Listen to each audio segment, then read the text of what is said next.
නමස්කාර වේවා බුදුරුවනට සැමදා බුදු හිමි සරණ යමි. නමස්කාර වේවා ධම්රුවනට සැමදා සදහම් සරණ යමි. නමස්කාර වේවා සංඝරුවනට සැමදා මහා සංඝ සරණ යමි. නමස්කාර වේවා තුනුරුවනට සැමදා තිසරණ සරණ යමි. සාදු සාදු සාදු. ගෞතම බුද්ධ ශාසනයේ ඒකාලෝක කළ ශ්‍රී ලංකා ද්වීපයට ශාස්තෘවරයෙක් බඳු අපගේ පරමෝත්තම මහා මහින්ද මහරහතන් වහන්සේට අපගේ උතුම් නමස්කාරය වේවා. සාදු සාදු සාදු. ගරුතර මහා සංඝරත්නයන් අවසරයි ශ්‍රද්ධාවන්ත වාසනාවන්ත පින්වත්නි, ඔක්තෝබර් 23 වෙනි දිනට යෙදෙන ශ්‍රී මිහිඳුපුර අටවක පොහොය නිමිති කරගෙන සිදු කරන අනුබුදු මිහිඳු මාහිමි කෘතගුණ පූජා ධර්ම දේශනා මාලාවේ උතුම් ධර්ම දේශනාවකට අද දවසේ ඔබ මේ සම්බන්ධ වන්නේ. අද අපි කතා කරන්නේ අපගේ මිහිඳු මහරහතන් වහන්සේ ශ්‍රී ලංකා දීපයට ගෞතම බුදුරජාණන් වහන්සේගේ නිර්මල ශ්‍රී සද්ධර්මයේ රැගෙනීමෙන් පසු මේ ලක්දෙරණේ සිංහල මහරහත් සංඝ පරපුර බිහිවෙච්ච ආකාරය ගැනයි අපි අද මේ ඉගෙන ගන්නේ. පින්වත්නි, ගෞතම බුද්ධ ශාසනය මිහිඳු මහරහතන් වහන්සේගේ වැඩමවීමෙන් මේ ශ්‍රී ලංකා දීපේ පිහිටපු එක ආම්බෙන් සිද්ධ වෙච්ච එකක් නෙමෙයි. අපගේ ශාස්ත්‍රුන් වහන්සේ වුණේ භාග්‍යවත් අරහත් සම්මා සම්බුදුරජාණන් වහන්සේ උතුම් සම්බුද්ධත්වයට පත් වෙලා උන්වහන්සේ බෝධි මූලයේ වැඩ සිටිද්දී බුදුරජාණන් වහන්සේ බුදු නුවණින් දැක්කා අනාගතේ මාගේ ශාසනය ශ්‍රී ලංකා ධරණී තලයේ ඊතා මැනවින් පිහිටන බව. ඒක බුදුරජාණන් වහන්සේ සම්බුද්ධත්වයට පත්වෙච්ච මුල්ම කාලේ, ඒ කියන්නේ බෝධි මූලයේ වැඩ සිටිද්දී තමයි බුදුරජාණන් වහන්සේ මේක දැක්කේ. ඊට පස්සේ පින්වත්නි, මේ ශ්‍රී ලංකා ද්වීපයට මිහිඳු මහරහතන් වහන්සේගේ වැඩමවීමෙන් ගෞතම බුද්ධ ශාසනය පිහිටවන්න උවමනා කරන මූලික පරිසරය සකස් කළේ අපගේ ශාස්ත්‍රුන් වහන්සේ. අපි දන්නවා උන්වහන්සේ ලංකාවට 3 වරක් වැඩම කළා. එයින් පළවෙනි වතාව බුද්ධත්වයේ 9 වෙනි මාසයේ. ඒ කියන්නේ භාග්‍යවතුන් වහන්සේගේ සම්බුද්ධත්වයේ මුල්ම කාලේ. උන්වහන්සේ මහියංගනයට වැඩම කළා. යකුන් දමනය කරලා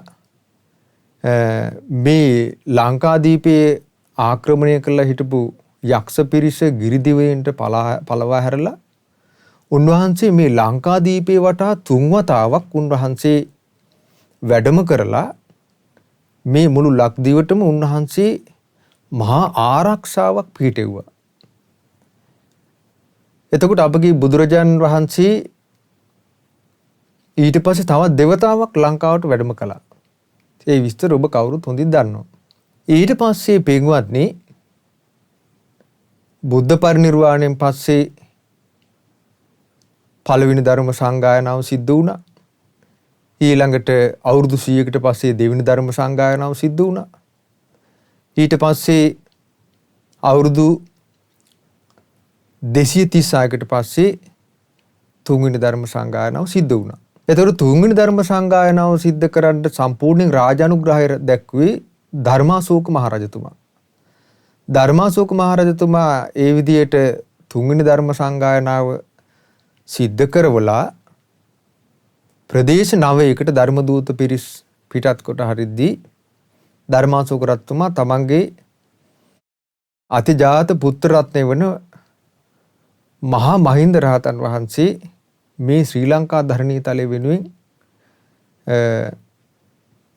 ධර්ම ප්‍රචාරය සඳහා වෙන් කළේ අපගේ මිහිඳු මහ රහතන් වහන්සේගේ ආචාර්ය පාදෝත්තම වූ මොග්ගලීපුත්ත තිස්ස මහ රහතන් වහන්සේ. එතකොට පින්වත්නි අද අපි කතාබස් කරන්නේ මේ ධර්ම කතාවෙන් මිහිඳු මහ රහතන් වහන්සේගේ ලංකා ගමනයෙන් පස්සේ මේ ශ්‍රී ලංකා දීපේ සිංහල සංඝ පරපුර බිහි වුණේ කොහොමද කියන එකයි. ඒකෙදී පින්වත්නි මිහිඳු මහ රහතන් වහන්සේ ලංකාවට වැඩම කළේ බුද්ධ වර්ෂ 236 දී. මිහිඳු මහ රහතන් වහන්සේ ලංකාවට වැඩම කරද්දී ලංකාවේ රජකම් කළේ දේවානම්පියතිස්ස රජුරුව කියලා කවුරුත් අපි දන්නවා.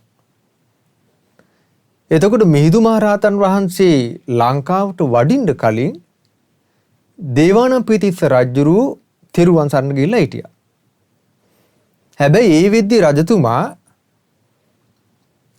මේ ලංකාවේ බුද්ධ ශාසනය පිහිටන්න කලින් මේ දේවානම්පියතිස්ස රජුරුව අඩුම ගානේ ශ්‍රමණ රූපයක්වත් දැකලා තිබෙන්නේ නැහැ.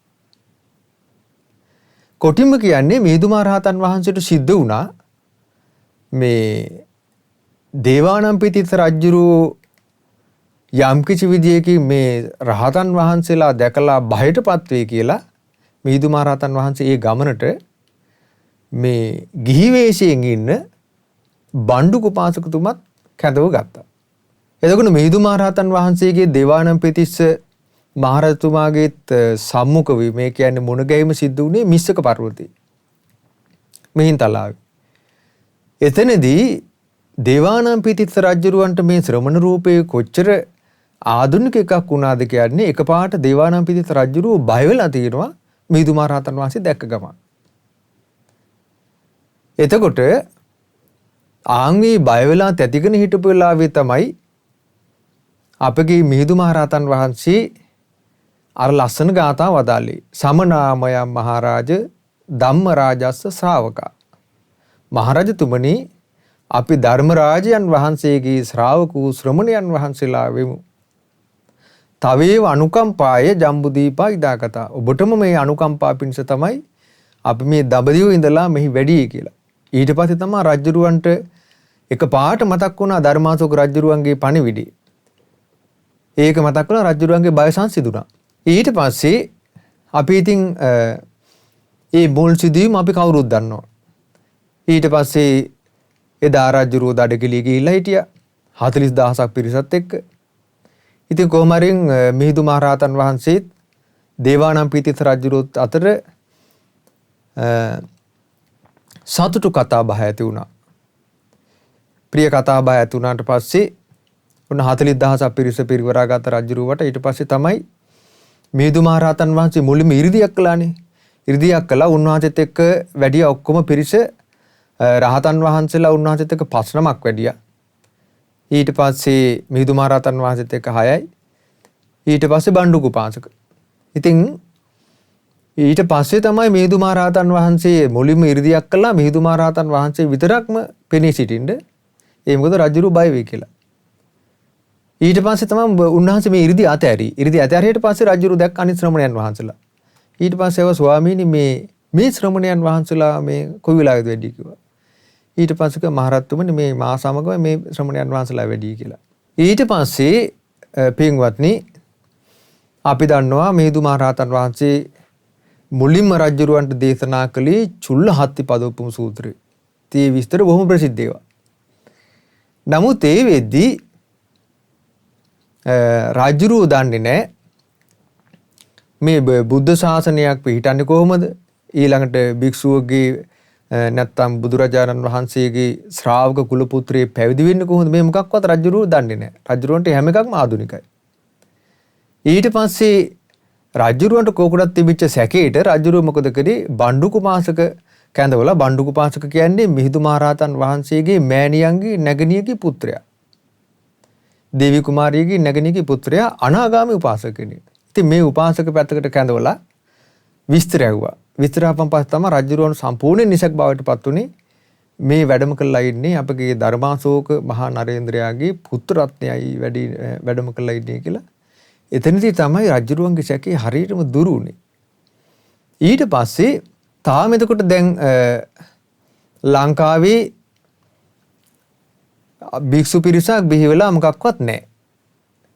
එතකොට එදා ග්‍රාම සීමාවේදී ඊට කලින් තව එකක් වුණා.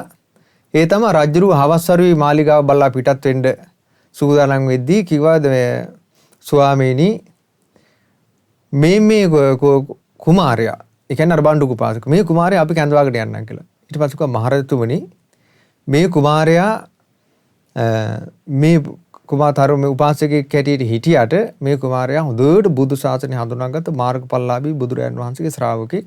අපි දැන් මේ කුමාරයා පැවිදි කරනවා කියලා. ඊට පස්සේ පින්වත්නි ඔන්න මිහිඳු මහ රහතන් වහන්සේ ඇතුළු ඒ රහතන් වහන්සේලා ඒ කියන්නේ ඉට්ඨිය, උත්තිය, සම්බල, භද්‍රසාල ඊළඟට සුමන සාමණේර. එතනින් සුමන සාමණේර ස්වාමීන් මහරහතන් වහන්සේ විතරයි සාමණේර නමක් හැටියට හිටියේ. ඊටු ඔක්කොම උපසම්පන්න භික්ෂුන් වහන්සේලා. ඉතින් ඊට පස්සේ මිහිඳු මහරහතන් වහන්සේ වදාලා මහරජතුමනි අපි මේ කුල පුත්‍රයා දැන් පැවිදි කරනවා කියලා. එතකොට බණ්ඩුක උපාසක ගෙන්නුවේ ඉස්ලාම බුද්ධ ශාසනයක කුල පුත්‍රයෙක් පැවිදි වෙන්නේ කොහොමද කියලා රජතුමා ඇතුළු පිරිසට පෙන්වා දෙන්න තමයි මේ බණ්ඩුක උපාසකතුමා කැඳවන් ආවේ. ඒකල එදාම මිහිඳු මහරහතන් වහන්සේ මේ හවස් වරුවේ ග්‍රාම සීමාවේදී බණ්ඩුක උපාසකතුමා පැවිදි කළා. ඒ පැවිදි කරන වෙලාවේ ඒ බණ්ඩුක උපාසකගේ කේස් රැවුල් බහල ඉවර කරද්දීම එතනදීම බණ්ඩුක උපාසක රහත් වුණා. ඒ පැවිද්දත් එක්කම උතුම් අරහත් ඵලයටපත් වුණා. එතකොට මේ ලංකාදීපේ මේ ලක්දරණේ ඉස්ලාම කුල පුත්‍රයෙක් පැවිදි කළා නම් පැවිදි කළේ ලංකාවේ මව්පියන්ගෙන් උපන් ලංකාවේම කුල දරුවෙක් නෙවෙයි. ඉස්ලාම පැවිදි කළේ ඉන්දියාවෙන් එක් කරගෙන ආපු බණ්ඩුක කුමාරයා තමයි පැවිදි කළේ. පැවිදි කළ උපසම්පදා කළා. එතකොට ශ්‍රී ලංකාදීපේ ඉස්ලාම කුල පුත්‍රයෙක් පැවිදි කරන පැවිදි කරේ ඒ විදිහට බණ්ඩුක උපාසකතුමා. ඊට පස්සේ පින්වත්නි පසුවදා රජගෙදර දානෙට ආරාධනා කළා දේවානම්පියතිස්ස රජතුමා මිහිඳු මහ රහතන් වහන්සේ ඇතුළු ඒ රහත් සංඝ පිරිසට. ඉතින් ඊට පස්සේ උන්වහන්සේ පසුවදා මාලිගාවට වැඩම කළා. ඉතින් ධර්ම දේශනාවල් සිද්ධ කළා. ඒතර උන්වහන්සේ කරපු සෑම ධර්ම දේශනාවකදීම දහස් ගණන් මාර්ගඵලලාභීන් බිහි වුණා. ඒ තමයි උන්වහන්සේ සතියක් ඇතුළත සිද්ධ කරපු ධර්ම දේශනාවලින් රහතන් මාර්ගඵලලාභී උත්තමයන් 8500ක් මේ ලංකාවේ බිහි වෙලා තියෙනවා. ඒ ඔක්කොම මේ සිංහල රටේ උපන්න සිංහල පුරවැසියෝ 8500ක් බිහි වුණා. ඊට පස්සේ දේවානම්පියතිස්ස රජතුමා මිහිඳු මහ රහතන් වහන්සේට මහාමේඝ වනෝද්‍යානයේ පූජා කළා. මහමෙවුනා වෙන පූජා කළා උන්වහන්සේගේ පහසු විහරණය පිණිස. එතකොට උන්වහන්සේ මුල් කාලේ වැඩ සිටියේ මේ මහමෙවුනා උයනේ. අනුරාධපුර මහමෙවුනා උයනේ. එතකොට මේ අනුරාධපුර මහමෙවුනා උයනේ වැඩ ඉන්න ගමන් තමයි උන්වහන්සේ දවස් 7ක් ඇතුළත හත් වතාවකදී සතියක් ඇතුළත මාර්ගඵලලාභීන් 8500ක් බිහි කළේ. එතකොට ඒකෙදී තාම ශ්‍රී ලංකාවේ මව්පියන්ගෙන් උපන් සිංහල කුල දරුවේ තව පැවිදිලා නැහැ. ඊට පස්සේ උන්වහන්සේ මහමෙවුනා වූනේ 26 දිනක් වාසය කරලා ඇසළ මාසයේ පුරපක්ෂයේ 13 වෙනිදා රජමැදුරේ දන් වළඳලා රජුරවන්ට අප්‍රමාද සූත්‍රයෙන් ධර්මයේ දේශනා කළා. අප්‍රමාද සූත්‍රයෙන් රජුරවන්ට ධර්මයේ දේශනා කළා. උන්වහන්සේ කෙලීම වැඩි මහමෙවුනා වෙනට නෙමෙයි. දැන් මහමෙවුනා වෙන රජුරුවන්ගේ පරිභෝගයේ තිබ්බ රාජකීය උද්‍යානය. ඒකේ රජුරුවන්ට වෙනම රාජගෘහයක් හදලා දීලා තිබුණා. ඒ රාජගෘහේ පවා මිහිඳු මහ රහතන් වහන්සේට රහතන් වහන්සේලාට ඒ දේවානම්පියතිස්ස රජතුමා පූජා කළා. ඉතින් ඒ ඇසළ මාසයේ පුරපක්ෂයේ 13 වෙනිදා රජමැදුරේ මිහිඳු මහරහතන් වහන්සේ ධර්ම දේශනා කරලා උන්වහන්සේ කෙලිම වැඩි මහමෙවුනාව වෙනට නෙමෙයි. එදා උන්වහන්සේ වැඩම කළේ සෑගිරියට යන මාවතේ. ඒතර සෑගිරිය කියන්නේ මිහින්තලේ. ඒතර මිහින්තලේට යන මාවතේ උන්වහන්සේ වඩින්න යද්දී රජුරවන්ට දැනගන්න ලැබුණා අපගේ මිහිඳු මහරහතන් වහන්සේ මහමෙවුනාවට වඩින්නේ උන්වහන්සේ සෑගිරියට වඩින පැත්තට වැඩම කළා කියලා රජුරවන්ට දැනගෙන රජුර එකපාරට කලබල වුණා. දැන් එහෙනම් උන්වහන්සේ අනිවාර්යෙන් මේ දඹදිව වඩින්නයි හදන්නේ කියලා රජුර හොඳටම බයටපත් වෙලා කලබල වෙලා දෙවියන් වහන්සේලා දෙනමක් රතේ නම් වගන් රජුර හනික පිටත් වුණා මිහිඳු මහරහතන් වහන්සේ බැහැ දකින්න. ඒකල මිහිඳු මහරහතන් වහන්සේ බැහැ දැකලා රජුර බොහොම කලබලෙන් වගේ රජුර වෙහෙසටපත් වෙලා අනේ ස්වාමීනි ඔබ වහන්සේලා කොහෙද වඩින්නේ කියලා රජුර ඇහුවා. ඊට පස්සේ මිහිඳු මහරහතන් වහන්සේ උත්තර දුන්නා රජතුමනි දැන් ඇසලපුර 15ක් පොහොය දිනේ තව දවස් දෙකකින් ලැබෙනවා. භාගතුන් වහන්සේගේ අනුශාසනාවක් තියෙනවා බුදුරජාණන් වහන්සේගේ ශ්‍රාවකයෝ ඇසලපුර 15ක පොහොයදාට පසුවදා වස් කාලේ වස් සමාදන් වෙන්න ඕන කියලා. අපි මේ වස් වැසීම් පිණිසයි මේ සෑගිරියට වැඩම කරන්නේ කියලා. නමුත් පින්වත්නි මේ විදි රජුරු දන්නේ වස් වසනවා කියන්නේ මොකද්ද කියලා. ඊට පස්සේ මොකද කළේ රජුරු ඇහුවා ස්වාමීනි මේ වස් වසනවා කියන්නේ මොකද්ද කියලා. ඊට පස්සේ අපගේ මිහිඳු මහරහතන් වහන්සේ රජුරවන්ට මේ වස් වැසීම ගැන පැහැදිලි කරන බුදුරයන් වහන්සේගේ විනය දේශනාව වදාලා ඒකට කියන්නේ වස්සූපනායක කන්දකේ. සම්පූර්ණයෙන් වස්සූපනායක කන්දකේ මිහිඳු මහරහතන් වහන්සේ දේශනා කළ රජතුමාට. ඊට පස්සේ ඒ වෙලාවේ රජුරුවන්ගේ නැගණියගේ පුත්‍රයෙක් වෙන මහා අරිට්ඨ කියන මහා මාත්‍යතුමා මේ දේශනාවට සවන් දුන්නා. මිහිඳු මහරහතන් වහන්සේ මේ දේශනාව කරද්දී එතන මහා අරිට්ඨ මහා මාත්‍යතුමා ඇතුළු පිරිසක් හිටියා. ඒ වෙලාවේ මේ වස්සූපනායක කන්දකේ විනය කොටස බුදුරජාණන් වහන්සේ වදාළ මේ විනය අහලා අර මහා අරිට්ඨ මහා මාත්‍යතුමා පුදුම විදියට බුද්ධ ශාසනය කිරී පැහැදුනා.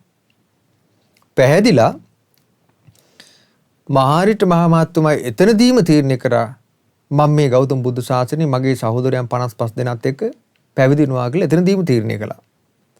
එතනදීම තීරණය කළා මහා අරිට්ඨ ඇමතිතුමා රජුරුව පැත්තට හැරිලා වැඳගෙන කියනවා අනේ මහරජතුමනි මම ආසයි මේ ගෞතම බුදු ශාසනය මගේ සහෝදරයන් 55 දෙනාත් එක්කම මේ ගෞතම බුදු ශාසනය උතුම් පැවිද්ද ලබන්න ආසයි කියලා රජුරුවන්ට කිව්වා. ඊට පස්සේ රජුරුව සතුටු වෙලා මහා අරිට්ඨ මහා මාත්‍යතුමා ඇතුළු මේ පිරිසට පැවිදි වෙන්න අවසර දුන්නා. එතකොට පින්වත්නි එතකොට මේක සිද්ධ වුණේ ඇසලපුර 15ක් පොහොය දවසට දින දෙකකට කලින්. මේ සිද්ධිය සිද්ධ වුණේ. ඊට පස්සේ මිහිඳු මහරහතන් වහන්සේ මොකද කළේ? අනිත් රහතන් වහන්සේලාත් එක්ක රජුරුවන්ගේ මහා මාත්‍යයෙක් හිටපු මහා අරිට්ඨ මහා ඇමතිතුමාව මේ මහා අරිට්ඨ අමාත්‍යතුමාට හිටියා තමන්ට වැඩිමහල් බහල මේ සහෝදරයෝ වශයෙන් සහෝදරයෝ 55 දෙනෙක්. ඒ සියලු දෙනාම මිහිඳු මහරහතන් වහන්සේ ඔන්න හාහා පුරා කියලා ලංකාවේ සිංහල මව්පියන්ට දාව උපන් සිංහල කුල දරුවෙක් ඔන්න ඉස්ලාම් පැවිදි කරේ මහා අරිට්ඨ මහා ඇමතිතුමා ඇතුළු පිරිස. ඒ පිරිස පැවිදි කරන්න කෙස්රැවුල් බහල ඉවර වෙනවත් එක්කම සංසාරයේ පුරුණ ලද මහා පින්බලයෙන් යුතු ඒ පිරිසම රහත් වුණා. එතකොට ඒකට කියන්නේ කරගෙයි රහත් වුණා කියලා. කරගෙයි රහත් වුණා කියන්නේ කෙස්රැවුල් බාද්දීම අරහත්ත්වයට පත් වීම. සාමාන්‍යයෙන් කෙස්රැවුල් බාද්දීම අරහත්ත්වයට කෙනෙක් පත් වෙනවා නම් ඒක සංසාරයේ බොහෝ පුරුණ ලද පුණ්‍ය මහිමයක් තියෙන කෙනෙක් තමයි මේ දුර්ලභ වාසනාව ලබන්නේ. එතකොට එහෙමනම් මේ ශ්‍රී ලංකා ධර්ණී තලයේ ඉස්ලාම පැවිදි බවට පත් උනේ රහතන් වහන්සේලා පිරිසක් තමයි පැවිදි බවට පත් උනේ. ඊට පස්සේ පින්වත්නි එතකොට මිහිඳු මහරහතන් වහන්සේ ඔන්න සෑගිරියට පිටත් වුණා. ඒ අරහත් පැවිදි උතුමන් වහන්සේලාත් පිරිවරාගෙන සෑගිරියට පිටත් වුණා. පළවෙනි වස් කාලේ වස් සමාදන් වෙන්න. ඊට පස්සේ දැන් වස්සූපනායක කන්දේ රජතුමාට වදාළන්න මිහිඳු මහරහතන් වහන්සේ. අන්න එදාම රජතුමා මේ රහතන් වහන්සේලාට වැඩෙන්න සෑගිරි ඒ කියන්නේ මිහින්තලාවේ කණ්ඨක චෛත්‍යයේ වටේට ගල්ලෙන් 68ක් කරවන්න වැඩ පටන් ගත්තා එදාම. රජුරුවන්ගේ රාජකීය අනේ. එදාම වැඩ කටයුතු ආරම්භ කළා ලෙන් 68ක. එතකොට දැන් මේ වෙද්දී ලංකාවේ පැවිදි වෙච්ච අර මහාරීට ඇමතිතුමා ඇතුළු පිරිස තාමත් සාමණේර පැවිදි දින උපසම්පදා වෙලා නැහැ. ඔන්න ඇසළ පුන් පොහොදාව ආවා. ඇසළ පුන් පොහොදාවට පස්සේ තමයි විහාර හරියටම ඇසළ පුන් පොහොදා තමයි විහාර පූජාව සිද්ධ කළේ. ඇසළ පුන් පොහොදාවසේ. එතන මුලින්ම විහාර පූජාව සිද්ධ කළේ ගල්ලෙන් 68ක් සම්පූර්ණයෙන් කරවලා ගෞතම බුදු සාසනයට පූජා කිරීම. ඒ විදිහට විහාර ගල්ලෙන් 68ක් පූජා කළාට පස්සේ එදා මිහිඳු මහරහතන් වහන්සේ මේ සෑගිරියටත් ඒ වගේම 32ක් වූ සීමා මාලකයන්ටත් කර්ම වාක්‍ය කියලා ලංකාවේ පළවෙනි වතාවට ඔන්න සීමා සම්මත කළා. එතකොට ඒකෙදී අපගේ මිහිඳු මහරහතන් වහන්සේ සීමාව සම්මත කළා තුම්බරු කියලා. ඒ තුම්බරු සීමා මාලකයේ තමයි අපගේ මහාරීට මහරහතන් වහන්සේ ඇතුළු රහතන් වහන්සේලා 55 නමක්. එතකොට එතන ඔක්කොම සිංහල රහතන් වහන්සේලා 56 නමක්. 56 නමක් ඒ තුම්බරු කියන සීමා මාලකයේදී තමයි කර්ම වාක්‍ය කියලා උතුම් උපසම්පදා භූමියට පත් කළේ. එතකොට පින්වත්නි මේක සිද්ධ වුණේ හරියටම ඇසළ පුර 15ක් පොහොදා. එතකොට ඇසළ පුර 15ක් පොහොදා තමයි ඉස්සල්ලාම ශ්‍රී ලංකාවේ සිංහල දෙමාපියන්ගේ කුසින් උපන්න සිංහල කුල දරුවෝ 56 නමක් උතුම් උපසම්පදා භූමියට පත් වුණේ රහතන් වහන්සේලා හැටියට. ඒක විශේෂ එකක්. ඒතර ඇසළ පොහොදා. ඊට පස්සේ එදාම ඇසළ පොහොදාට පහුවදා තමයි වස් සමාදන් වීම සිද්ධ වෙන්නේ. එහෙමනම් බලන්න පින්වත්නි, ඒතර මේ ශ්‍රී ලංකා ධරණීතලයේ ඉස්සල්ලාම සංඝ පරපුර බිහි වුණේ රහතන් වහන්සේලා 56 නමක්. ඒතර ඉන්දියාවෙන් වැඩපු රහතන් වහන්සේලා 6 නමක් වැඩ හිටියා. උපසපන් භික්ෂුන් වහන්සේලා. ওই විදිහට එතකොට ශ්‍රී ලංකා දීපේ පළවෙනි වස් කාලේ වස් වසන්ඩ රහතන් වහන්සේලාම 60 දෙනෙක් හිටියා. එතෙන් සුමන සාමණේර රහතන් වහන්සේ විතරයි වස් සමාදන් වෙන්නේ නැතුව ඉතුරු වුණේ. ওই විදිහට තමයි ශ්‍රී ලංකා දීපේ මේ අරහත් සංඝ පරපුරක් ඉස්සල්ලාම බිහි වුණේ. එතකොට පින්වත්නි ওই විදිහට රහතන් වහන්සේලා වස් සමාදන් වුණා. ඊට පස්සේ ඒතර වස් 3 මාසයයි. ඇසළ පුර 15ක් පොහොදා දවසේලා වප්පුර 15ක් පොහොදා දවසේනක වස් සමාදන් වෙලා වාසය කරනවා.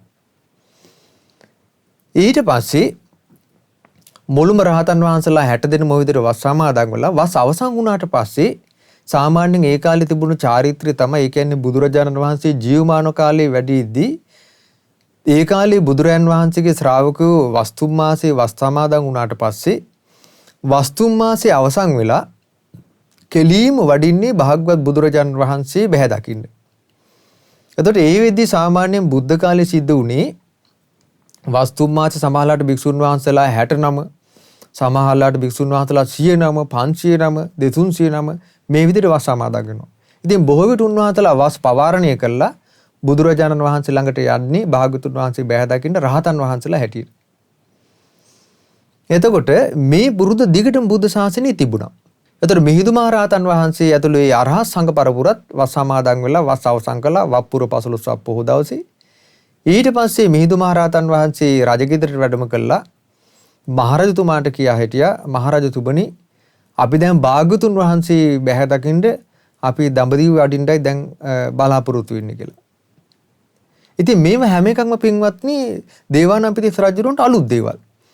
ඊට පස්සේ දේවානම්පියතිස්ස මහරජතුමා ඇහුවා ස්වාමීනි මහරහතන් වහන්සේ ඊ අපගේ භාගතුන් වහන්සේ පිරිනිවන් පාවදාලා කියලා ඔබ වහන්සේ කල්ති අපට වදාලා නේද කියලා. ඊට පස්සේ මිහිඳු මහරහතන් වහන්සේ මේ හරි ලස්සන උත්තරයක් දෙනවා.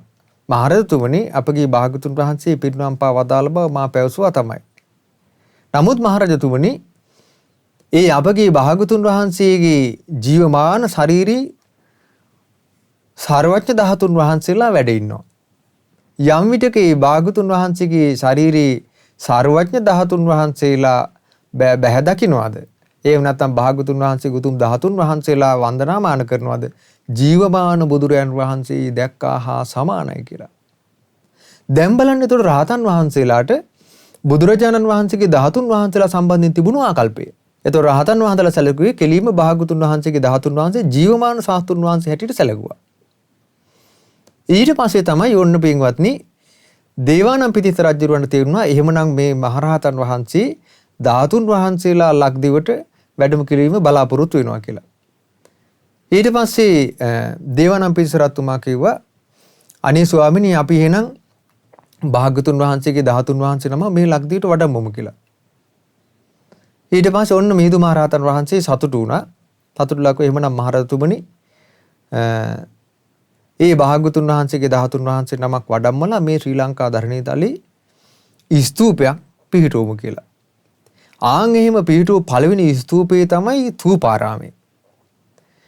එතකොට තූපාරාමයේ පිහිටවන්න ධාතුන් වහන්සේ වඩම්මන්න පිටත් කළේ මහා 이르දිමත් සඩ්ඩාභිඥාලාභී සුමන සාමණේරයන් වහන්සේ.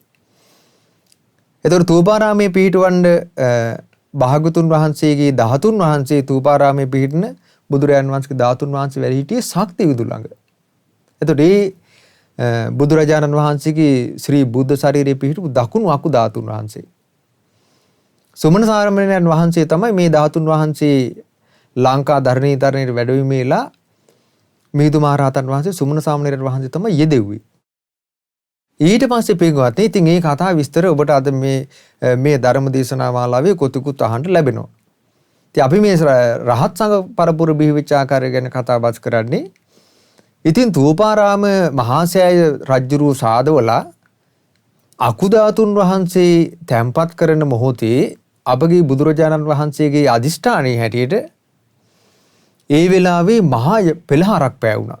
ඒ කියන්නේ අකුධාතුන් වහන්සේ තූපාරාම සෑයේ පිහිටවන්න ලෑස්ති වෙද්දී ඇත් කඳින් අකුධාතුන් වහන්සේ කරඬුව විවෘත වෙලා අහසට පැන නැග්ගා තල්ගස් 7ක් උසට.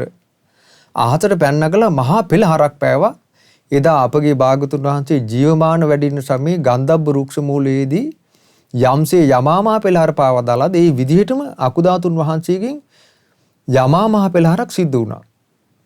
එතකොට මහා වංශයේ තටුවාවේ සඳහන් වෙනවා ඒ වෙලාවේ මේ අකුධාතුන් වහන්සේගෙන් පෙළහර පාදී අකුධාතුන් වහන්සේගේ නික්මලා ගියපු මේ රිදී පාට ජල ධාරාව ඊට පස්සේ ගිනි දැල් මේ ජල ධාරාව මුළු ලංකා භූමිය පුරාම පැතිරලා ගියා කියනවා.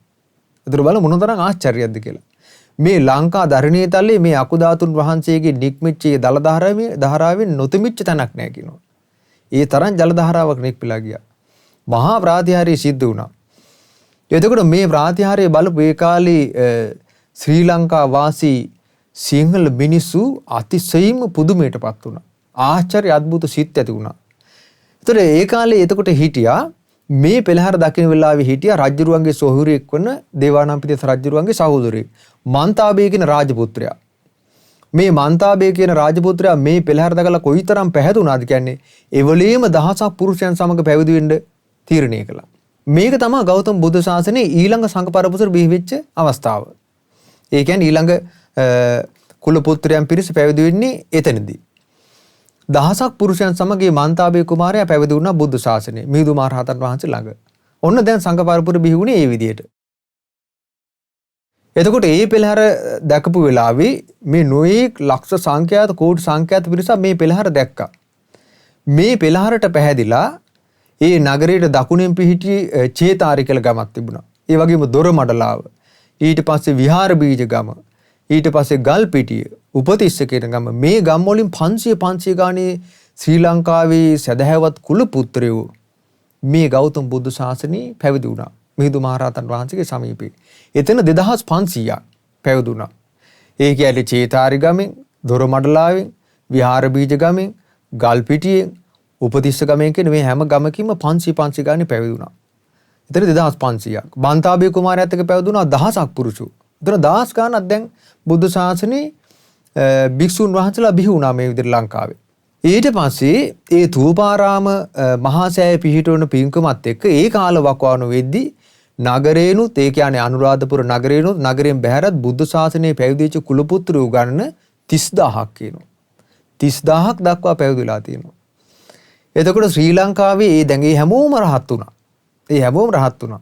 එතකොට තූපාරාම මහා සෑය පිහිටන අවදියේ වෙද්දී ලංකාවේ සිංහල රහතන් වහන්සේලා බිහි වෙලා තියෙනවා 30000ක් පමණ. ඒතර බලන්න මිහිඳු මහරහතන් වහන්සේ වැඩම කළා බොහොම සුළු කාලයක් මෙතෙන්ට ගියේ. එතකොට මේ මාස දෙක තුනක් අතරත වස් කාලය අවසන් වෙලා තමයි ථූපාරාමයේ පිහිටන කටයුතු සිද්ධ වුණේ. 30000 බිහි වුණා රහතන් වහන්සේලාම. ඊට පස්සේ ওই කාලේ වෙද්දී අපි දන්නවා මිහිඳු මහරහතන් වහන්සේ ලංකාවට වැඩම කළා.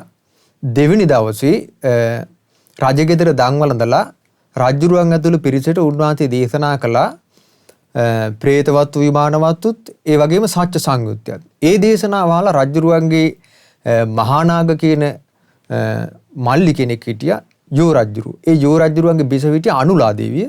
මේ අනුලා දේවිය ඇතුළු 500ක් අන්තපුරයේසින් ඒ දේශනාව අහලා සෝවාන් ඵලයටපත් වුණා. ඊට පස්සේ නන්දන වනයේදී කරපු දේශනාව අහලා ඒ පිරිසම සකදාගාම ඵලයටපත් වුණා. ඒ හැමදෙනාම බුද්ධ ශාසනය පැවිදි වෙන්න ආසාවෙන් හිටියා. ඊට පස්සේ ඔන්න මේ පිරිස ඉල්ලා සිටියා මහරජතුමනි අපටත් මේ බුද්ධ ශාසනයේ පැවිදි බව ලබන්න ඕන. අනේ අපිට මේ මිහිඳු මහරහතන් වහන්සේට කියලා අපිට මේ ගෞතම බුදු ශාසනයේ උතුම් පැවිදි බව ලබන්න අවස්ථාව සලසා දෙන්න කියලා. ඉතින් ඊට පස්සේ ඔය කාරණේ දේවානම්පියතිස්ස රජුරුව මිහිඳු මහරහතන් වහන්සේට කියා සිටියා ස්වාමීනි මේ අනුලාභ දේවිය ඇතුළු කුමාරිකාවෝ 500ක් මේ ගෞතම බුදු ශාසනයේ උතුම් පැවිදි බව අපේක්ෂාවෙන් ඉන්නේ. අනේ මේ පිරිස පැවිදි කරන්න කියලා. ඊට පස්සේ මිහිඳු මහරහතන් වහන්සේ වදාලා මහරජතුමනි මේ බුද්ධ ශාසනයේ කාන්තාවන් පැවිදි කිරීම අපට අයිති එකක් නෙමෙයි. ඒක සිද්ධ කරන්න ඕනේ ගෞතම බුදුරජාණන් වහන්සේගේ ශ්‍රාවිකා භික්ෂුණියක් විසින් තමයි ඒක කරන්න කියලා. ඊට පස්සේ කිව්වා එහෙමනම් මහරජතුමනි මාගේ නැගණියක් ඉන්නවා දඹදිවුතලේ සංගමිත්තා මහරහතන් වහන්සේ එතුමිය මේ ශ්‍රී ලංකා දීපිට වඩම්මා කරන කටයුතු සම්පාදනය කරන්න කියලා. ඒකත් එක්ක තමයි ජයශ්‍රී මහ බෝධීන් වහන්සේ වඩම්මන කටයුතු සිද්ධ කරන්න පණිවිඩය යැව්වේ. ඉතින් ඔය විදිහට පින්වත්නි ජයශ්‍රී මහ බෝධීන් වහන්සේ වඩම්මාගෙන සංගමිත්තා මහරහතන් ලංකාවට වැඩම කළා. ජයශ්‍රී මහ බෝධීන් වහන්සේ අනුරාධපුර උඩමළුවේ පිහිටවන්නේ කටයුතු සිද්ධ කරද්දී අපගේ භාගතුන් වහන්සේගේ මහා අදිෂ්ඨාන පහක් තිබුණා. ඒ අදිෂ්ඨාන පහෙන් එකක් තමයි ථූපාරාමේ අකුධාතුන් වහන්සේ පිහිටන වෙලාවේ අහසට පන් නැගලා යමා මහ පෙළහර පාන්න ඕන කියන එක. ඊළඟ අදිෂ්ඨානය තමයි අනුරාධපුර උඩමළුවේ ජයශ්‍රී මහ බෝධීන් වහන්සේ පිහිටන අවස්ථාවේ අසූරියනක් අහසට පැන නැගලා ජයශ්‍රී මහ බෝධීන් වහන්සේ යමා මහ පෙළහර පාන්න භාගතුන් වහන්සේ අදිෂ්ඨාන කළ තිබ්බා බුද්ධ රශ්මි විහිදුවමින්. එතකොට ඒ විදිහට දැන් ජයශ්‍රී මහ බෝධීන් වහන්සේ ලංකාවට වඩම්මලා අනුරාධපුර උඩමළුවේ ජයශ්‍රී මහ බෝධීන් වහන්සේ පිහිටුන යද්දීම බුදුරයන් වහන්සේගේ අදිෂ්ඨානෙ පරිදි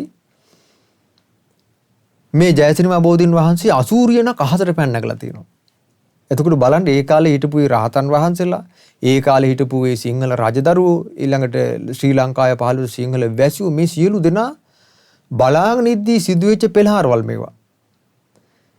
එතකොට අසූරියනක් අහසට පැන නැගලා ජයශ්‍රී මහ බෝධීන් වහන්සේ විස්මය ජනක පෙළහරක් පාලා තිනවා.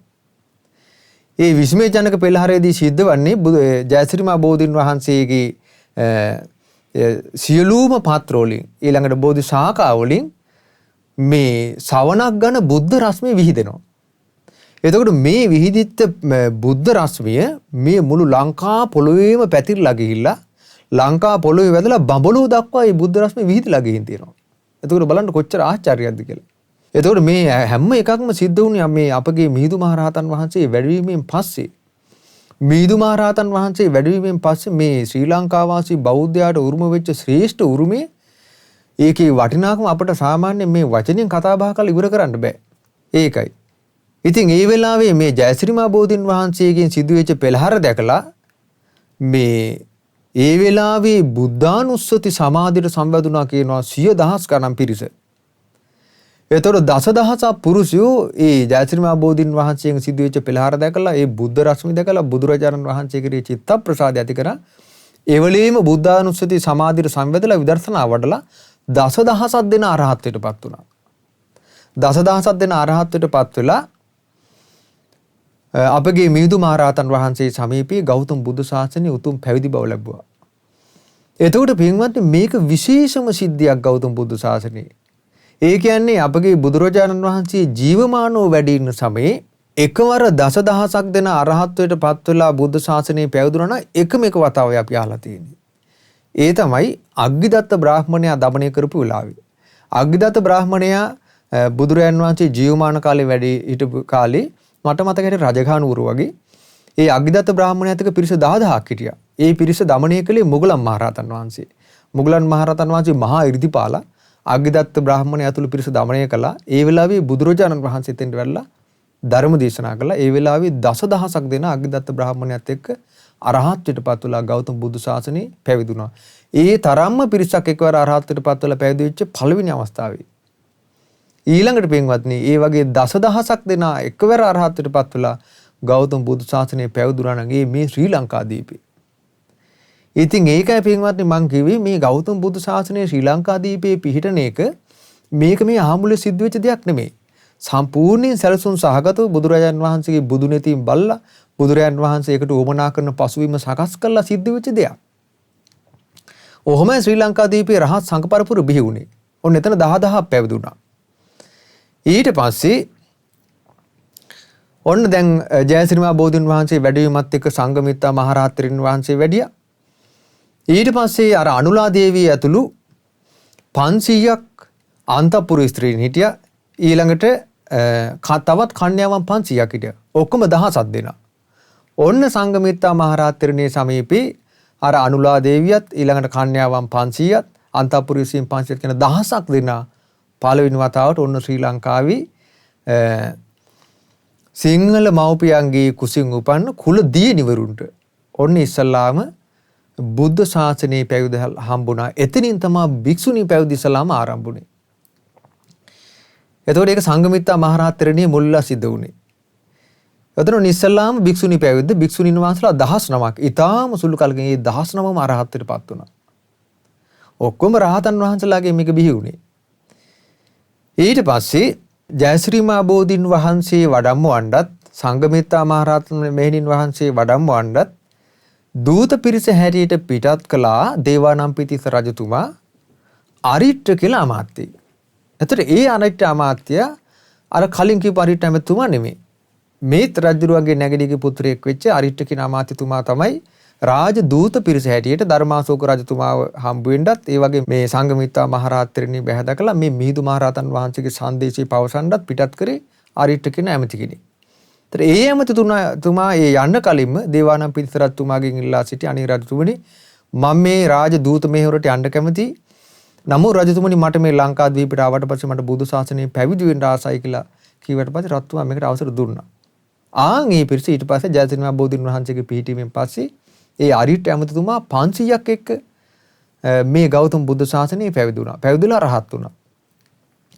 එතකොට දැන් වේගෙන් මේ රහත් සංඝ පරපුර පැතිරලා ගියා ওই විදිහට. 100,000 ගණන් පැවිදිලා තිනවා. ඒ කියන්නේ පින්වත්නි අපි අහලා තිනු දැන් ලංකාවේ මේ රහතන් වහන්සේලා කොච්චර බිහි වුණාද කියන්නේ අනුරාධපුරේ මේ හිටපු ශ්‍රී ලංකා වාසී මිනිසුන් අතර කතා බහ ගියා. වී පැදුරක් වේල ගන්න නැති බැරි තරමටම ආකාශයෙන් රහතන් වහන්සේලා වඩනවා කියලා. ඒ තරම් රහතන් වහන්සේලා බිහි වුණා. ඊළඟට පින්වත්නි ඔන්න ওই විදිහට බුද්ධ ශාසනයේ මුල්ම රහතන් වහන්සේලා බිහි වුණා. රහත් සංඝ පුරපුර ව්‍යාප්ත වුණා. ওই විදිහට දවසක් දැන් මේ වෙද්දී තූපාරාමේ පිහිටලා තියෙනවා. ජයශ්‍රීමා බෝධීන් වහන්සේ පිහිටලා තියෙනවා. මහා විහාරේ පිහිටලා තියෙනවා. එක දවසක් දේවානම්පියතිස්ස රජතුමායි මිහිඳු මහරහතන් වහන්සේ ජයශ්‍රීමා බෝධීන් වහන්සේ වන්දනා කළා. තූපාරාම මහසෑරජානන් වහන්සේ වන්දනා කරන්න මිහිඳු මහරහතන් වහන්සේත් එක්ක රජුරු එනවා.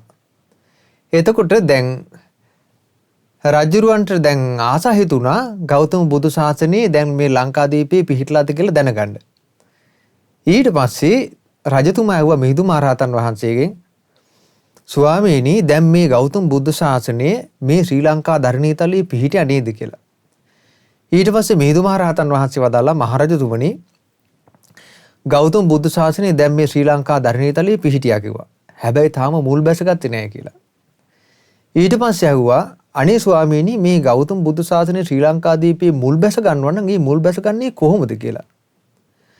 ඒ වෙලාවේ පින්වත්නි මිහිඳු මහරහතන් වහන්සේ වදාලා රජතුමනි මේ ශ්‍රී ලංකාදීපේම සිංහල දෙමාපියන්ට දාව සිංහල මව්වරුන්ගේ කුසින් උපන් සිංහල දරුවෙක් පැවිදි වෙලා මේ ශ්‍රී ලංකාදීපය තුලදීම ත්‍රිපිටකය හදාarලා ඊළඟට ත්‍රිපිටකයේ ධාරණය කරගෙන විනය සංගායනාවක් යම් දවසක මේ ශ්‍රී ලංකාදීපයේම සිද්ධ කළාද එදාට තමයි කියනවා මේ ගෞතම බුදු සාසනේ මේ ශ්‍රී ලංකාදීපයේ මුල් බැසගන්නේ.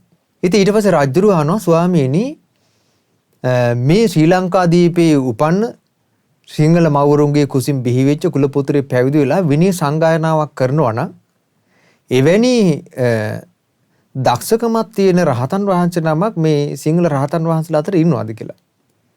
අන්න ඒ වෙලාවේ මිහිඳු මහ රහතන් වහන්සේ වදාලා රජතුමනි ඉන්නවා. ඒ තමයි කිව්වා මේ ඔබගේ නැගණියගේ පුත්‍රයෙක් වෙච්ච මහා අරිට්ඨ මහා මාත්‍යතුමා මහා අරිට්ඨ මහ රහතන් වහන්සේ මේකට සමර්ථකම් දක්වනවා කිව්වා. අනේ ස්වාමීනි අපි විනය සංගායනාව සූදානම් කරමු කියලා. ඒ වෙලාවේ දේවානම්පියතිස්ස රජුරු ඉල්ලා හිටියා. ඊට පස්සේ පින්වත්නි විනය සංගායනාව සිද්ධ වුණා තූපාරාමේ. එතකොට අපගේ මහා අරිට්ඨ මහරහතන් වහන්සේ සම්පූර්ණ ත්‍රිපිටකධාරී රහතන් වහන්සේ නමක්. මේ වෙදී ත්‍රිපිටකධාරී රහත් සංඝ පරපුර බිහි වුණා. එදා විනය සංගායනාව සිද්ධ කරුණේ මේ ওই තූපාරාමේ පිහිටලා තියෙන තූපාරාම මළුවේ.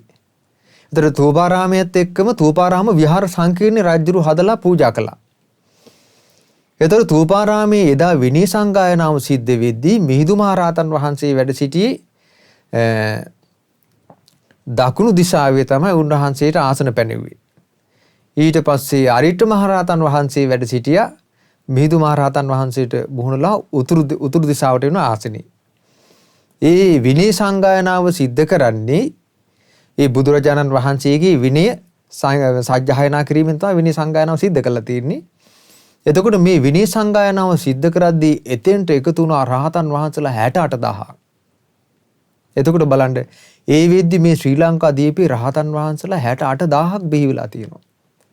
එතන මහතෙරුන් වහන්සේලා ඒ දහසක් මහරහතන් වහන්සේලාට දහසක් ශිෂ්‍ය පිරිසට ආචාර්යත්වයේ දක්වන ප්‍රධාන මහතෙරුන් වහන්සේලා 68 නමක් හිටියා.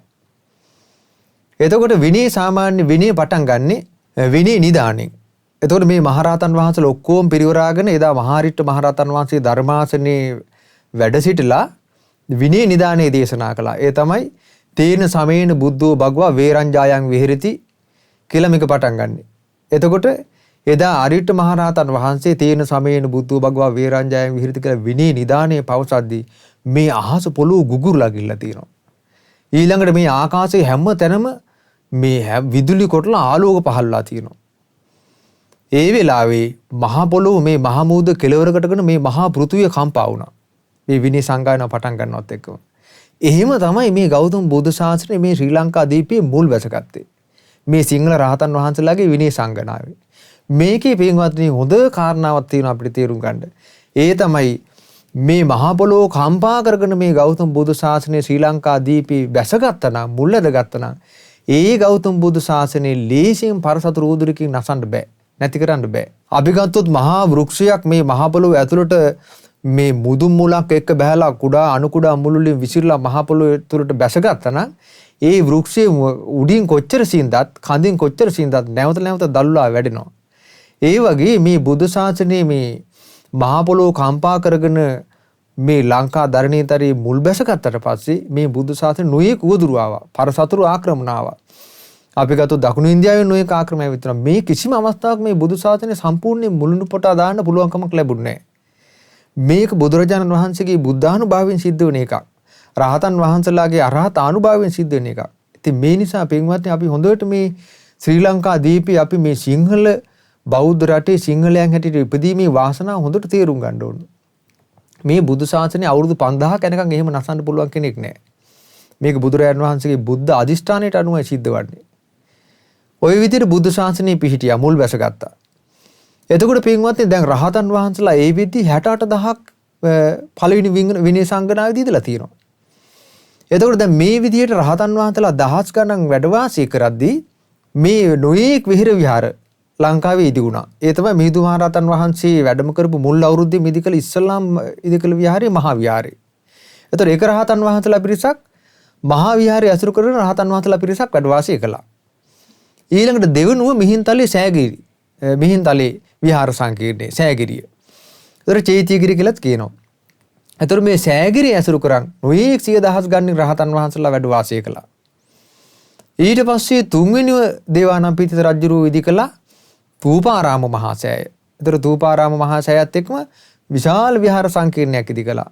ඒතර මේ ථූපාරාම විහාරය එතන නොයෙක් 100,000 ගණන් රහතන් වහන්සේලා වැඩ වාසය කළා. දේවානම්පියතිස්ස රජුරුව හතරවෙනුව කරේ ජයශ්‍රී මහ බෝධීන් වහන්සේ පිහිටීම. ඊළඟට පස්වෙනුව තමයි රුවන්වැලි මහා සෑය පිහිටුවන මූලික සැලැස්ම පිළියෙල කළා. එතන ගල් ටැඹක් පිහිටුවා දේවානම්පියතිස්ස රජුරුව. 6 වෙනිව තමයි ඉසුරුමුණි විහාරය කරේ. ඉසුරුමුණි කියන්නේ මිහිඳු මහරහතන් වහන්සේගේ සමීපේ ශාක්‍ය කුලයෙන් පැවිදි වෙච්ච 500ක් කුමාරවරු මිහිඳු මහරහතන් වහන්සේ සමීපේ පැවිදුණා. ඉසුරුමත් කුලයේ අය පැවිදි වෙච්ච නිසා ඒ පැවිදි වෙච්ච වාසය කරපු විහාරය තමයි ඉසුරුමුණි විහාරය. ඒ කියන්නේ ශාක්‍ය කුලයේ කුලදරුවෝ 500ක් පැවිදුණා මිහිඳු මහරහතන් වහන්සේ ළඟ. ඒ පිරිසම වාසය කළා ඉසුරුමුණි විහාරේ. ඊට පස්සේ දේවානම්පියතිස්ස රජු 7 වෙනි තිසා වැව කරා. ඊළඟට 8 වෙනිව පටමක චේතිය පිහිටපු ස්ථානයේ චෛත්‍යය කළා. 9 වෙනිව වෙස්සගිරිය. වෙස්සගිරිය කියන්නේ වෙස්සගල කියන්නේ වෙළඳ කුලය වෛශ්‍ය කියන එක. වෛශ්‍ය කුලයෙන් ඇවිල්ලා පැවිදි වුණා මිහිඳු මහරහතන් වහන්සේ ළඟ සමීපයේ මේ ගෞතම බුදු සාසනයේ 500ක් කුලදරුවෝ. ඒ 500ක් කුලදරුවෝ පැවිදිලා අරහත්ත්වයටපත් වෙලා වෙස්සගිරිය වාසය කරේ. එතන විහාරයක් ඇදුවා වෙස්සගිරි විහාරය. ඒතර බලන්න මේ විදිහට තමයි මේ විහාරාරාම බිහි වුණේ. ওই විදිහට මේ ලංකාදීපේ නොයෙක් 100,000 ගණන් ලක්ෂ ගණන් රහතන් වහන්සේලා බිහි වෙනවා. බිහි වුණා. දැන් අපි ගත්තොත් දැන් ওই වෙස්සගිරි විහාරය ළඟ ගිහින් ගොඩාක් පිරිස යනවා. බොහෝ අය වෙස්සගිරිය කියන්නේ මොකක්ද කියලා දන්නේ නැහැ. සමහරට දැන් එතන තාම ලස්සනට නටබුන් තියෙනවා. නමුත් වන්දනා කරන්නේ රහතන් වහන්සේලා වැඩි හිටපු තැන්. එතන ගිහිලා බලපුවහම හොඳට තේරෙනවා මේ රහතන් වහන්සේලා භාවනා කරලා ලස්සනට මේ ලස්සනට ආසන හැදිලා තියෙනවා. භාවනා කරන්න වාඩි වෙලා. වෙස්සගිරි විහාරේ. ඊට පස්සේ තව දෙයක් සිද්ධ වුණා. ඒ තමයි දේවානම්පියතිස්ස රජුරුවන්ගේ අභාවයෙන් පස්සේ රජකම දෙන්න ආසා කළා දේවානම්පියතිස්ස රජුරුවන්ගේ දේවිය තමන්ගේ පුත් කුමාරයාට. එතකොට නමුත් දේවානම්පියතිස්ස රජුරුවන්ට සහෝදරයෝ 9 දෙනෙක් ඉඳලා තියෙනවා. එයින් රජකම යොමිකන් තිබුණා මහානාග කියන රජ කුමාරයාට. එතකොට රාජ්‍ය දේවිය මොකද කළේ තමන්ගේ පුත් කුමරාට රජකම දෙන්න ආසාවෙන් මහානාග කියන රජුරුවන්ගේම සහෝදරයා ඝාතනය කරන්න කුමන්ත්‍රණයක් කළා. ඒ කුමන්ත්‍රණය අහු වුණා. ඊට පස්සේ මහානාග කියන යෝ රජුරුව පලා ගියා කෙලිම රුහුණට. තමන්ගේ බිසව ඒ පිරිසත් අරගෙන.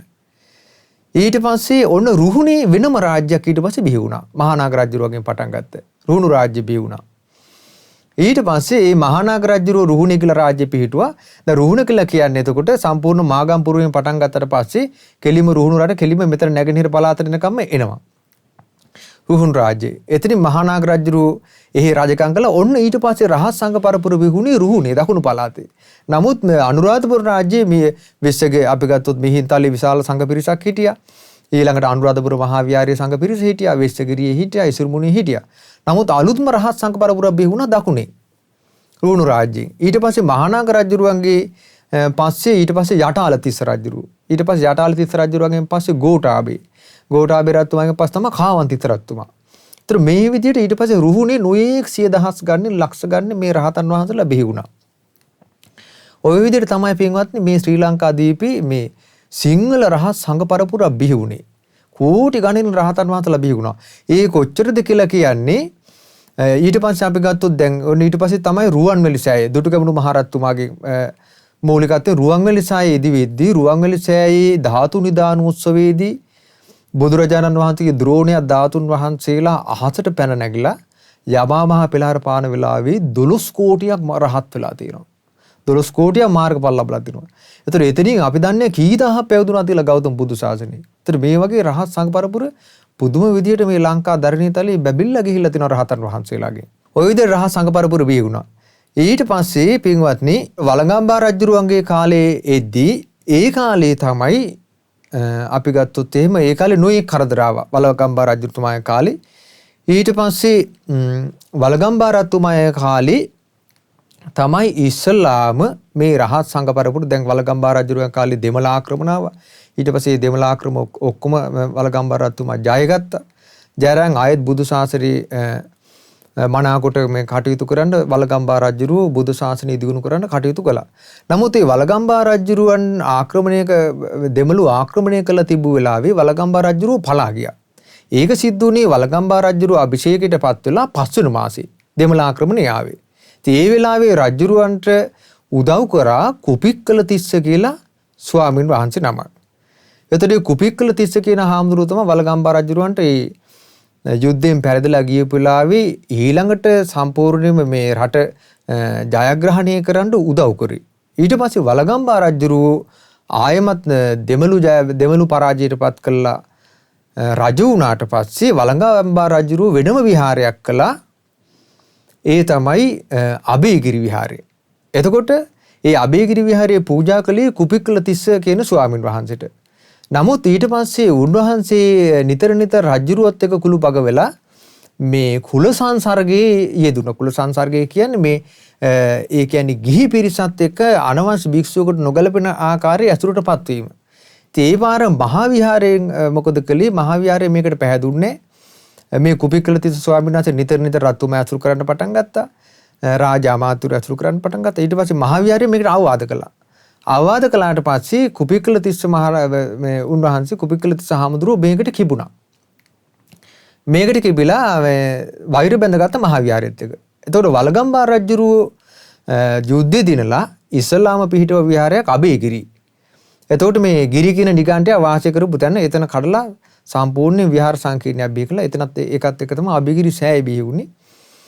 ඒ අබේගිරි විහාරයේ කුපික්කල තිස්ස ස්වාමීන් වහන්සේට පූජා කළා. ඊට පස්සේ දැන් කුපික්කල තිස්ස හාමුදුරුවෝ ඊට පස්සේ මහා විහාරයෙන් උන්වහන්සේ නිරපුවා. උන්වහන්සේ කිපිලා මහා අබේගිරිය වාසය කළා.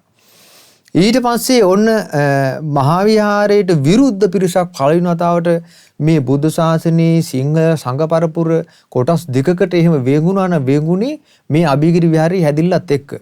ඔය කියන්නේ දැන් බුදුරජාණන් මිහිඳු මහරහතන් වහන්සේ ඇවිල්ලා මේ ලංකාදීපේ බුද්ධ ශාසනයේ පිහිටලා අවුරුදු 217කට පස්සේ 217යි මාස 10යි දින 10ක් ගියාට පස්සේ තමයි මේ අබේගිරි විහාරයේ පූජා වුණේ. ඊට පස්සේ කුපික්කල තිස්ස හාමුදුරුවෝ තවත් හාමුදුරු පිරිසක් වෙනම ඕන්න කැඩුන අබේගිරිය. ඔතනින් තමයි මේ සිංහල සංඝ පරපුර කොටස් දෙකකට උනේ. ඊට පස්සේ ඊළඟට ආයෙ සිද්ධ වුණා නම් සිද්ධ වුණේ මහසෙන් රජුරුවන්ගේ කාලේ. මහසෙන් රජුරුවන්ගේ කාලේ ආයෙ සංඝ පරපුර වෙන්ුණා ජේතවන වශයෙන්. ඔය විදිහට තමයි සංඝ පරපුර වෙන් වෙලා ගියේ. නමුත් ඊට පස්සේ නිකාය තුනක් බවට පත් වුණා සංඝ පරපුර. නමුත් රහතන් වහන්සේලා එහෙම වැඩ සිටියා.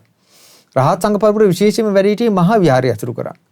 ඊට පස්සේ ඔන්න අබේගිරි කොටසක් බිහි වුණා. ඊට පස්සේ ජේතවන බිහි වුණා. ඒ සංඝ මිත්‍ර කියලා භික්ෂුවක් මහසෙන් රජුරුව පහදවාගෙන මහා විනාශය සිද්ධ කළා. මහා විහාර ආදී දේවල් ඔක්කොම කඩලා බෙදලා සමතලා කළා. ඊට පස්සේ නොයෙක් ව්‍යසන කළා.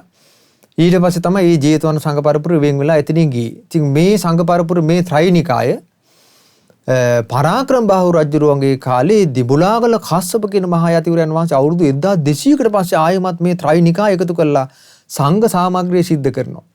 ඒක විශේෂ එකක්. ඉතින් ඒ නිසා පින්වත්නි මේවා අපි හොඳට මේ ඉතිහාසය ඉගෙනගෙන ඉන්න ඕන. මිහිඳු මහ රහතන් වහන්සේගේ ආගමනයෙන් පස්සේ මේ ලංකාදීපයේ සිදුවෙච්ච යහපත මෙතකේ කියලා අපිට නිම කරන්න බෑ.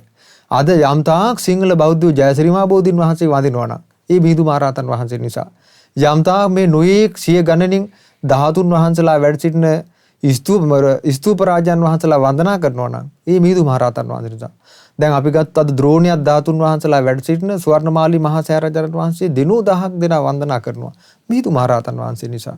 ඊළඟට තූපාරාමයේ වන්දනා කරනවා මිහිඳු මහ රහතන් වහන්සේ නිසා. නොයේ පින්කම් කරනවා මේ සියල්ල මිහිඳු මහ රහතන් වහන්සේගේ ලැබිච්ච දායාදේ. ඉතින් මේ නිසා අපි හොඳට මේක පින්වත්නි තේරුම් ගන්න ඕනේ. දැන් මහාවංශයේ කියවලා බලද්දී හොඳට තේරෙනවා මහාවංශයේ හැම නිතර කියනවා ශ්‍රී ලංකාදීපයේ ශාස්ත්‍රූරයෙක් බඳු මිහිඳු මහ රහතන් වහන්සේ මෙසේ සිදු කළා කියලා.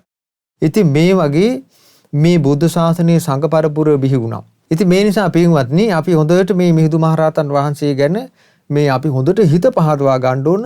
ඒ කියන්නේ ලක්දිවට ශාස්ත්‍රුන් වහන්සේ නමක් සිද්ධ කරන්න ඕන කටයුත්ත සම්පූර්ණ මිහිඳු මහ රහතන් වහන්සේ සිද්ධ කළා. ඒ මිහිඳු මහ රහතන් වහන්සේ උන්වහන්සේගේ මහා පරිනිර්වාණය සිද්ධ වුණේ උන්වහන්සේ උපසම්පදාවෙන් 60 වස් පිරුණු උන්වහන්සේ උපසම්පදාවෙන් වස් 60ක් ගත වෙද්දී උන්වහන්සේ සෑගිරිදී තමයි පිරිනුවම් පෑවේ. ඒතර උන්වහන්සේ සෑගිරිදී පිරිනුවම් පෑවට පස්සේ උත්ති රජුරුවන්ගේ කාලේ ඒ උන්වහන්සේගේ ආදාහන පූජෝත්සවය සිද්ධ කරලා තියෙන සම්පූර්ණ බුදුරයන් වහන්සේගේ ආදාහන පූජෝත්සවය සිද්ධ කරපු විදිහටමයි. සිද්ධ කළා තියෙන උත්තිය රජුරුව. ඒ කියන්නේ ශාස්ත්‍රූවරයෙකුට දක්වන ආකාරයේ පූජෝපහාර මිහිඳු මහරහතන් වහන්සේට දක්වලා තිනවා. එතකොට පින්වත්නි ඒ මිහිඳු මහරහතන් වහන්සේගේ පින්වම් පෑම සිද්ධ වුණේ හරියටම වප් මාසයේ පුර 8වක පොහොය දවසේ. ඒතර උන්වහන්සේට ගෙන්න ගරු කිරීමක් වශයෙන් ඒ වප් මාසයේ පුර 8වක පොහොය දවසේ ඊට පස්සේ ශ්‍රී මිහිඳු පුර 8වක නමින් නම් කළා. එතකොට මේ ඒ ශ්‍රී මිහිඳු පුර 8වක පොහොය තමයි මේ ඔක්තෝබර් 23 වෙනිදාට යෙදෙන්නේ. ඉතින් මේ නිසා අපි හොඳට පින්වත්නි අපි තේරුම් ගන්න ඕනේ මේ මිහිඳු මහරහතන් වහන්සේට අපි නිරන්තරයෙන් පූජා උපහාර දක්වද්දී අපි අනිවාර්යයෙන්ම මිහිඳු පුර 8වක පොහොය දවසේ අපි උන්වහන්සේ වෙනුවෙන් පහනක් පත්තු කරන්න ඕන. ඊළඟට මේ ශ්‍රී මිහිඳු පුර 8වක පොහොය දවසේ අනිවාර්යෙන් අපි මේ සෑම නිවසකම බෞද්ධ කොඩි ඔසවන්න ඕන. ඊළඟට ශ්‍රී මිහිඳු පුර 8වක පොහොය දවසේ අපි මිහිඳු මහරහතන් වහන්සේට කරන්න පුළුවන් සියලුම පූජා උපහාර අපි සිද්ධ කරන්න ඕන. ඉතින් මේ නිසා අපි ඔබ සෑම දෙනාගෙන් ඉල්ලා සිටින්නේ මේ ඔක්තෝබර් 23 වෙනිදාට යෙදෙන මිහිඳු පුර 8වක පොහොය දවසේ සියලු දෙනාම මිහිඳු මහරහතන් වහන්සේ වෙනුවෙන් තමන්ගේ නිවසේ තමන් ඉන්න තැන පහනක් දැල්වන්න. ඒ වගේම තමන්ගේ නිවසේ බෞද්ධ කුඩි ඔසවන්න. මොකද මේ ගෞතම බුදු සාසනය අපිට යම්තා පිළිසරණක් ලැබුණා නම් පින්වත්නි ගෞතම බුදු සාසනය අපිට යම්තා බුදුරජාණන් වහන්සේගේ ධර්මය තුලින් අපි පිහිටක් උදා කර ගන්නවා නම් යම්තා පින් රැස් කර ගන්නවා නම් ඒ වගේම අපිට මේ බුදුරජාණන් වහන්සේගේ ධර්මයේ අහන්න ලැබිලා මේ ගෞතම බුදු සාසනයේ ශන සම්පත්තිය අපිට උදා කරන් චතුරාර්ය සත්‍ය අවබෝධ කරගන්න යම් වාසනාවක් උදා වුණා නම් ඒ සියල්ලම අපගේ බුදුරජාණන් වහන්සේගේ ලය මඩලෙන් උපන් ශ්‍රී ලංකා දීපයට ශාස්ත්‍රූරේ බඳු මිහිඳු මහරහතන් වහන්සේ නිසා තමයි මේ සියලු යහපත අපට උදා වුනේ.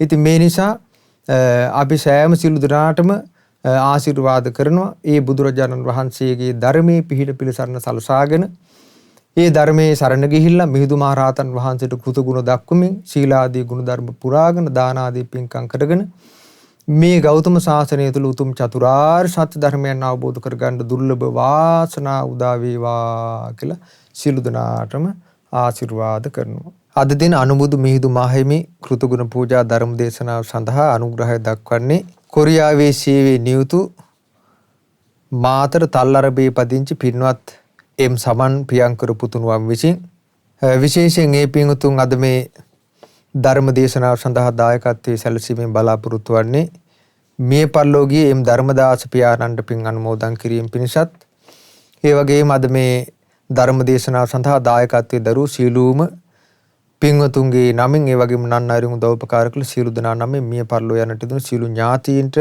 පින් අනුමෝදන් කිරීමත් ආරමුණු කරගෙන අද මේ ධර්ම දේශනාව සඳහා දායකත්වයේ දරන්නේ. ඉතින් අද දවසේ මේ උතුම් ධර්ම දේශනාවෙන් අපි විසින් රැස් කළා වූ සියලුම පුණ්‍ය ධර්මයන් අපි අනුමෝදන් කර මුලින්ම පින් කැමති සියලු දෙවිවරුන්ට සාග් දෙවිඳුන් සතර වරන් දෙව් රජුරුන් ඇතුළු සදෙව්ලෝ වාසී අල්පේ ශාක්‍ය මහේ ශාක්‍ය සියලු දෙවියෝ මේ පින දැක බලා සතුටු සිතින් අනුමෝදන් වෙත්වා. ඒ සියලු දෙවියෝ දිව්‍යමය සැප සම්පතින් වඩා සමෘද්ධිමත් වෙත්වා. දෙවියන්ගේ ධාර්මික දිව්‍ය රැකවරණේ පිහිට ආරක්ෂාව අද මේ ධර්ම දානයේ දායකත්වයේ දරන කොරියාවේ සේවයේ නියුතු මාතර තල්ලරඹේ පදිංචි පින්වත් එම් සමන් කුමාර ප්‍රියංකර පුතුණුවන් ඇතුළේ පවුලේ සෑම සියලු දෙනාට සලසා දෙත්වා. දෙවියෝද උතුම් චතුරාර්ය සත්‍ය ධර්මයන් අවබෝධ කරගනිත්වා. ඒ වගේම රැස් කළා වූ සීල පුණ්‍ය ධර්මයන් අපි අනුමෝදන් කරමු. මිය පරලෝ යන්නට දුර එම් ධර්මදාස පියාණන් ඇතුළු ඒ වගේම අද මේ ධර්ම දේශනාවේ දායකත්වයෙන් දරන සියලු පින්වතුන් නමින් සහ උදව් උපකාර කළ සෑම සියලු දෙනා නමින් අනන්ත සසර පුරාවට මේ පරලෝ යන්නට දුනා වූ සියලු ඥාති සමූහයාට මේ පින් අනුමෝදන් වෙත්වා.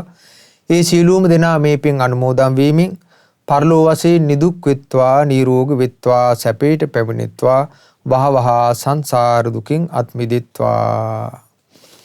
ඒ වගේම රැස් කළා වූ සීල පුණ්‍ය ධර්මයන් සුජීවත්ව සිටින පිළිකා රෝගී තත්ත්ව හේතුවෙන් දැනට ප්‍රතිකාර ලැබෙමින් සිටින BH මාලනී මෑණියන්ට මේ පින් අනුමෝදන් වෙලා ඒ මෑණියන්ට මේ පින් බලෙන් තුනුරුවන්ගේ අනන්ත ආශිර්වාදින් දෙවියන්ගේ දිව්‍ය රැකවරණින් ඒ මෑණියන්ට ඊතා ඉක්මනින් නිදුක් නිරෝගී සුවපත් භාවයේ දීර්ඝායුෂ ශ්‍රී සම්පත් සැලසේවා.